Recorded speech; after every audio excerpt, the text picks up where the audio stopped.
Alright guys, so let's do the trigeminal nerve. हम इसका origin, इसका course root, इसकी main branches और कुछ इसकी क्लिनिकल कोरिलेशन भी देखेंगे। ठीक हो गया। ओरिजिन अगर हम देखें तो ये देखो कि इसका ना इसके चार न्यूक्लियस से आपकी ट्राइजेमिनल नर्व बनती है। एक तो मेसेंसेफेलिक न्यूक्लियस है और बाय द वे ये सारे के सारे कहाँ पड़े हुए membrane pons of medulla oblongata, तो सारे के सारे ब्रेन स्टेम में पड़े हुए हैं। अब मेसेंसेफेलिक न्यूक्लियस जो है ये मिड ब्रेन में पड़ा हुआ है, ठीक है, यहाँ से निकलेगी। उसके बाद प्रिंसिपल चीफ सेंसरी न्यूक्लियस होता है ना, वो पॉन्स में पड़ा होता है।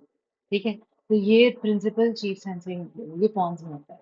ठीक है, ये जो मेसेंसेफेलिक न्यूक्लियस से आती है, क्या चीजें आती हैं, प्रोप्रियोसेप्शन और जॉ पोजीशन की सेंसिंग आती है। ठीक है, और जो ये प्रिंसिपल चीफ सेंसरी न्यूक्लियस ये फाइन टच और proprioception, fine touch and vibration में काम करता है। ओके, और जो स्पाइनल ट्राइजेमिनल न्यूक्लियस है, ये जो स्पाइनल ट्राइजेमिनल न्यूक्लियस जो कि मेडुला में बड़ा हुआ है, पॉन से मेडुला से C2 तक जाता है। ये पॉन से शुरू होता है मेडुला और C2 तक ये वाला न्यूक्लियस जो है ना अराइज करता है, और ये पेन और टेम्परेचर कैरी करता है। ठीक है, जो मोटर न्यूक्लियस है वो भी पॉन्स में बड़ा होता है।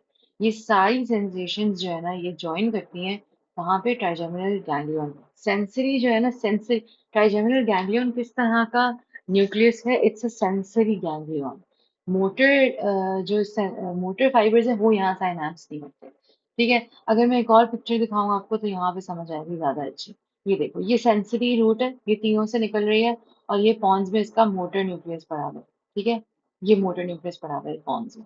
ठीक है, तीनों सेंसरी जो है वो ज्वाइन करके बन गई सेंसरी रूट, और मोटर न्यूक्लियस से मोटर न्यूक्लियस निकल आई। तो ये जो गैजरीन गैंग्लियन बोलते हैं, ये किस चीज का गैंग्लियन है, ये सेंसरी फाइबर का जो है ना गैंग्लियन है, मोटर अलग से चल रहा है। ठीक हो गया। अब ये फर्दर ऑन डिवाइड कर जाती हैं। They leave the pons. The nerve itself exits the lateral pons as two routes. You have a sensory route and you have a motor route. And then in the middle cranial fossa, both routes travel anteriorly beneath the tentorium into the middle cranial fossa. Alright, so both of these routes travel anteriorly beneath the tentorium, which was this fold of your dura mater, and then they go into the middle cranial fossa. Middle cranial fossa में कौन सी bone पड़ी हुई थी? Sphenoid bone पड़ी हुई थी, right? Now, step three is the trigeminal semilunar gaseous ganglion. This was our trigeminal gaseous ganglion. The sensory root expands into the trigeminal ganglion. और इसकी लोकेशन कहाँ होती है? अगर कोई कभी लोकेशन पूछे ट्राइजेमिनल या गैसियन गैंग्लियन की, तो आपने बोलना है कि मैकल्स केव में होती है on the petrous petrous temporal bone. ठीक है ना। अगर हम यहाँ पे इसको ड्रॉ कर दें तो ये वाली लोकेशन जो है एग्जैक्टली किधर पड़ी हुई है? ये वाली लोकेशन आपकी पड़ी हुई है मैकल्स केव। ठीक है, या फिर हम कह सकते हैं पेट्रस पार्ट ऑफ टेम्पोरल बोन। ठीक हो गया ना। अच्छा जी, आगे चलते हैं। अब आपके पास आ जाता है this, by the way I told you के contains only sensory neuron cell bodies. जो मोटर है ना, motor fibers they do not synapse है। अब ये डिवाइड कर जाती है अपनी ऑप्थेल्मिक ब्रांच में, जो कि सुपीरियर ऑर्बिटल फिशर से गुजरेगी। कहाँ है सुपीरियर ऑर्बिटल फिशर, दिखाती हूँ। ये आंख के पीछे जो सुपीरियर ऑर्बिटल फिशर है ना, जो ऑप्थेल्मिक V1 जो है ना, ophthalmic branch V1 is ophthalmic, वो यहाँ से गुजरती है। ठीक है, ये प्योर सेंसरी है। जो V2 है ना, मैक्सिलरी ब्रांच, ये हमने ऑफ्थैल्मिक देख ली कि ये सुपीरियर ऑर्बिटल फिशर से गुजरती है।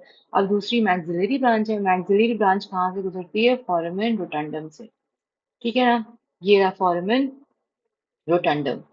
ठीक है, ये देखो ये मिडिल क्रेनियल फॉसा।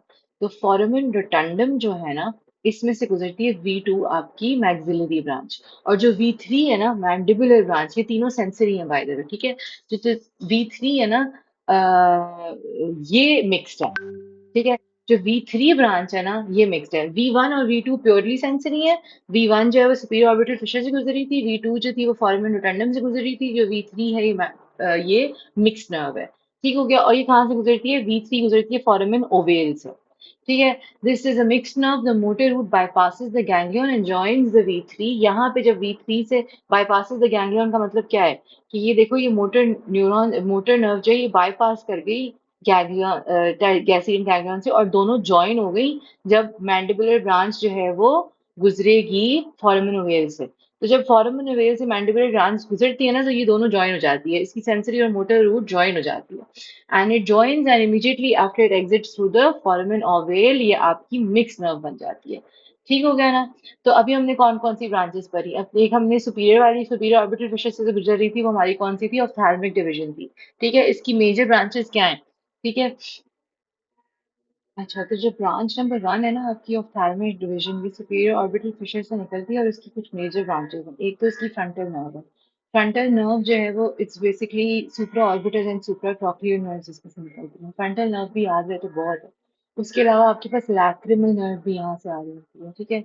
और जो ये नेज़ोसिलियरी नर्व है ये भी यहाँ से आती है। नेज़ोसिलियरी नर्व जो है ये वो नर्व है जो एंटीरियर और पोस्टीरियर एरिथ्मोइड नर्व्स भी देती हैं। लॉन्ग सिलेरी और इंफ्राट्रॉकियल भी यहीं से ओरिजिनेट करती है। मैं यहाँ पे पंच कर देती हूँ इसका टेक्स्ट, अगर तो किसी को नोट्स चाहिए।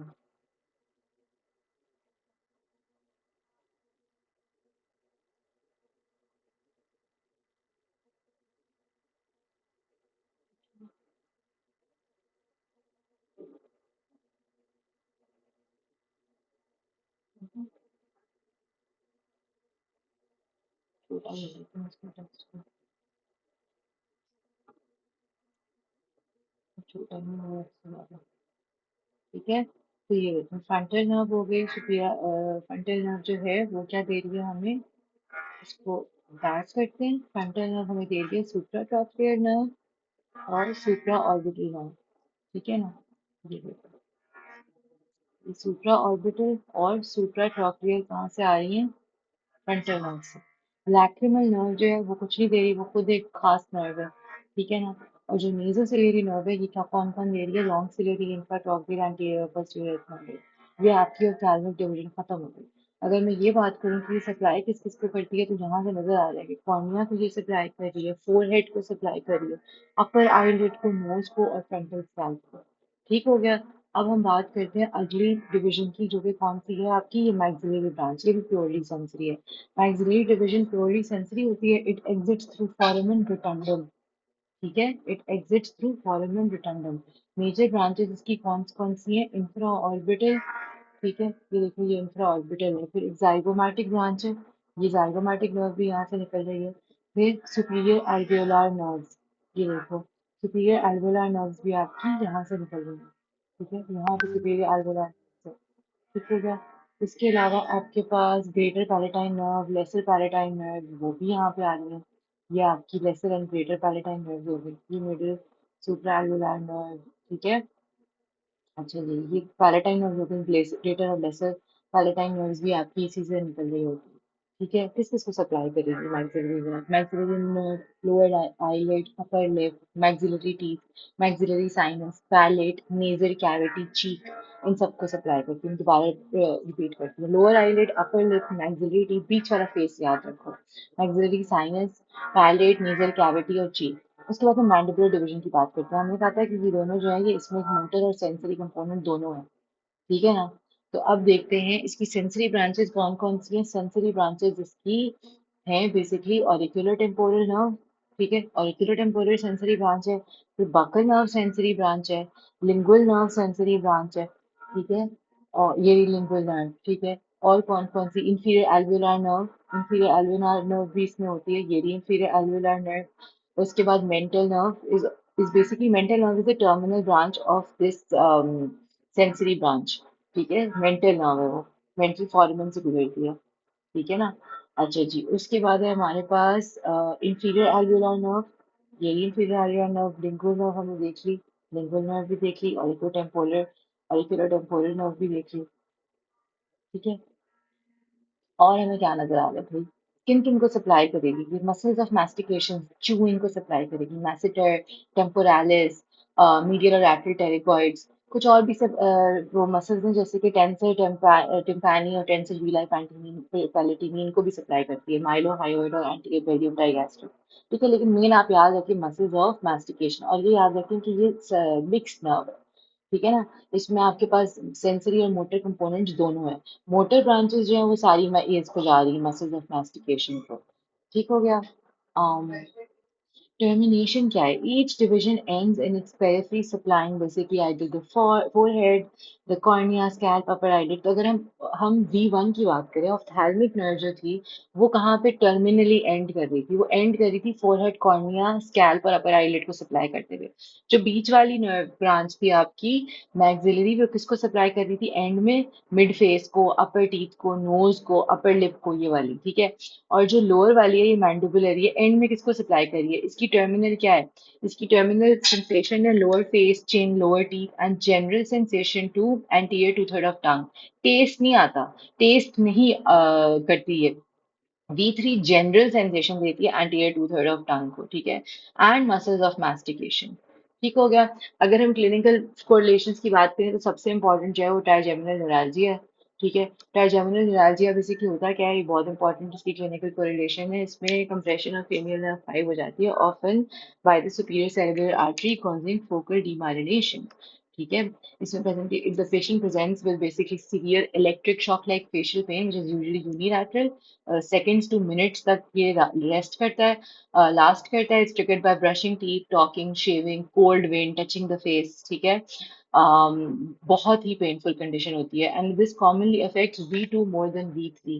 तो मैक्सिलरी ब्रांच इसकी ज्यादा अफेक्टेड होती है compare to the mandibular branch, और ऑफ्थैल्मिक सबसे कम इसमें अफेक्टेड होती है। इसमें हम बेसिकली कार्बोमेज़ेपिन, ऑक्सकार्बेज़ेपिन देते हैं as a first line medicine, जैसे ये याद होने की इस पॉइंट की जरूरत नहीं है।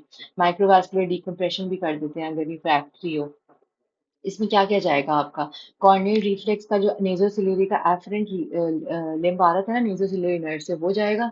इफरेंट लिम्ब जाएगा तो ऑर्बिकुलस ऑक्यूलाई जाएगा, उससे आपकी लिड जो है ना नीचे गिरना शुरू हो जाएगी। और अगर ऊपर आंखों वाला की ब्रांच अफेक्ट होती है तो टचिंग द अफेक्टेड कॉर्निया में ब्लिंक नहीं आएगा, आपका ब्लिंक रिफ्लेक्स चला जाएगा, ठीक है ना। जॉ जर्क रिफ्लेक्स चला जाएगा, वैसे ये बहुत ही मिनिमल होता है। लेकिन इसमें जब हम कहते हैं ना एग्जैजरेटेड जॉ jerk, तो अगर एग्जैजरेटेड जॉ jerk है, this suggest an upper motor neuron lesion above the pons, pseudobulbar palsy कहते हैं इसको। तो ये अगर आपको याद रह जाए तो उसके बाद मोटर लीजन होगी इसकी मैंडिबुलर की, तो ऑब्वियसली सारे आपके जो है ना मसल्स ऑफ चूइंग के चले जाएंगे, वीक चूइंग, डिफिकल्ट बाइटिंग। और जॉ डिविएट करेगा towards the side of region, क्योंकि जो इंटैक्ट है ना, इंटैक्ट लैटरल टेरिगॉइड, वो पुश करता है जॉ को टुवर्ड्स द वीक साइड, ठीक है। लॉस ऑफ फेशियल सेंसेशन आप ही बता सकते हैं। फिर हमारे पास एक हर्पीज सिम्प्लेक्स की वजह से भी होता है, इसको हम कहते हैं हर्पीज जोस्टर ऑफ्थैल्मिकस। ये जो है ना आंखों वाली ब्रांच होती है सबसे कॉमन इसमें affected. This is reactivation of the varicella zoster which is your herpes zoster virus in the ophthalmic division। इसमें ये पेनफुल वेसिकुलर रैश आ जाता है, कॉर्नियल इन्वॉल्वमेंट में थ्रेटन विजन, वेसिकल्स आते हैं on the top of the nose, और ये जो टॉप ऑफ द नोज पे वेसिकल्स आते हैं इसको हम बोलते हैं Hutchinson sign. This may indicate nasociliary nerve involvement and a higher risk of ocular complication. फिर आपके पास एक सिंड्रोम आ गया कैवर्नस साइनस सिंड्रोम, ये तो बहुत ही इंपॉर्टेंट है, बहुत ज्यादा पूछते हैं कैवर्नस साइनस सिंड्रोम। ये होता है कि एक कॉन्स्टिलेशन है, मतलब ढेर सारे डेफिसिट्स हैं एक ही वक्त में आ रहे हैं कैवर्नस साइनस के अफेक्ट होने से। सबसे पहले आपके पास इसमें क्रेनियल नर्व 3 इन्वॉल्व होती है, क्रेनियल नर्व 4 ट्रॉक्लियर इन्वॉल्व होती है, ठीक है।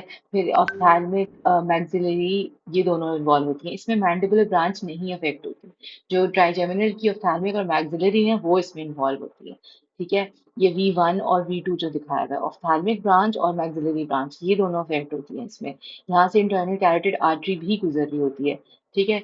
और एब्ड्यूसेंस भी इसमें अफेक्ट होती है, क्रेनियल नर्व 6 एब्ड्यूसेंस भी इसमें अफेक्ट होती है, ठीक है।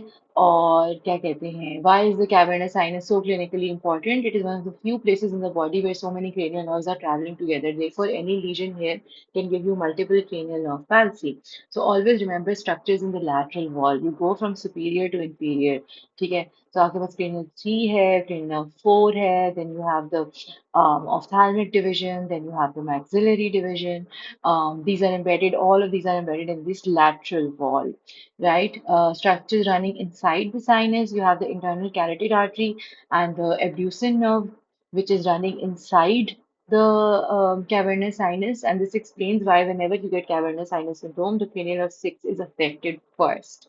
ठीक है, वो जो LR6SO4 पढ़ा था ना हमने, वो वाला याद रखना। कैवर्नस साइनस थ्रोम्बोसिस बहुत इंपॉर्टेंट है। क्यों होएगा? कोई फरंकल नेजल इन्फेक्शन है, कोई एथमॉइडल साइनसाइटिस हो गया, डेंटल इन्फेक्शन है, danger triangle of the face पढ़ा था ना, अपर लिप और नोज, जो कि फेशियल वेन से ऊपर एंगुलर वेन में जाता है और फिर सुपीरियर ऑफ्थाल्मिक वेन से कनेक्ट करके आंख तक ये पहुंच सकता है। Cavernous sinus because facial veins lack valves, तो पीछे रेट्रोग्रेड इन्फेक्शन ट्रैवल कर सकता है। ठीक है, कोई इंटरनल कैरोटिड आर्टरी का एन्युरिज्म हो गया, ठीक है, वो फिर स्प्रेड करेगा साइनस के अंदर। ये भी हो सकता है अगर इंटरनल कैरोटिड आर्टरी का एनेउरिज्म, तो सबसे पहले आपकी एब्ड्यूसेंस इफेक्ट होगी। पिट्यूटरी एडेनोमा कोई बहुत बड़ा यहाँ पे पिट्यूटरी एडेनोमा है सेराटर्सिका में, वो इतना बड़ा हो गया, इतना बड़ा हो गया कि वो कैवर्नस साइनस को कंप्रेस कर रहा है। ठीक है, ये सारे रीजंस हो सकते हैं कैवर्नस साइनस के। तो दैट्स योर ट्राइजेमिनल।